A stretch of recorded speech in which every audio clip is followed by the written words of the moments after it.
ദൈവപുരുഷന്റെ ബാല്യക്കാരൻ രാവിലെ എഴുന്നേറ്റ് പുറത്തിറങ്ങിയപ്പോൾ ഒരു സൈന്യം കുതിരകളും രഥങ്ങളുമായി പട്ടണം വളഞ്ഞിരിക്കുന്നത് കണ്ടു.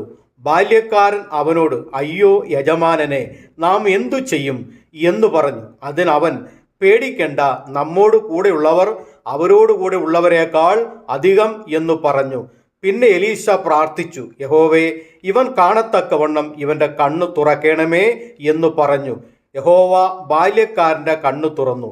എലീശയുടെ ചുറ്റും അഗ്നിമയമായ കുതിരകളും രഥങ്ങളും കൊണ്ട് മല നിറഞ്ഞിരിക്കുന്നത് അവൻ കണ്ടു.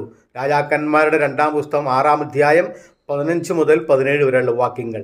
എലീശ പ്രവാചകന്റെ ശിഷ്യൻ ആരാം രാജാവിൻ്റെ സൈന്യത്തെ കണ്ട് ഭയപ്പെട്ടപ്പോൾ എലീശ ദൈവത്തോട് പ്രാർത്ഥിച്ച ശേഷം ബാല്യക്കാരൻ്റെ കണ്ണ് ദൈവം തുറന്നു. അവൻ നോക്കിയപ്പോൾ ആകാശം നിറയെ ദൈവദൂതന്മാർ, ദൈവത്തിൻ്റെ സൈന്യം ഇവർക്ക് സംരക്ഷണമായി വളഞ്ഞു നിൽക്കുന്ന കാഴ്ചയാണ് അവൻ കണ്ടത്. അത് കണ്ടപ്പോൾ ആ ബാല്യക്കാരൻ ദൈവത്തിൽ ധൈര്യപ്പെട്ടു.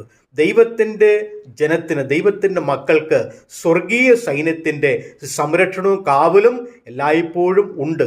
അതിനുവേണ്ടി നാം പ്രാർത്ഥിച്ച് നമ്മുടെ ആത്മീയ കണ്ണുകളെ തുറന്ന് ദൈവത്തിൻ്റെ സംരക്ഷണങ്ങളെ കണ്ട് പ്രത്യാശയോടെ ധൈര്യത്തോടെ ജീവിക്കുവാൻ ദൈവം നിങ്ങളെ സഹായിക്കട്ടെ.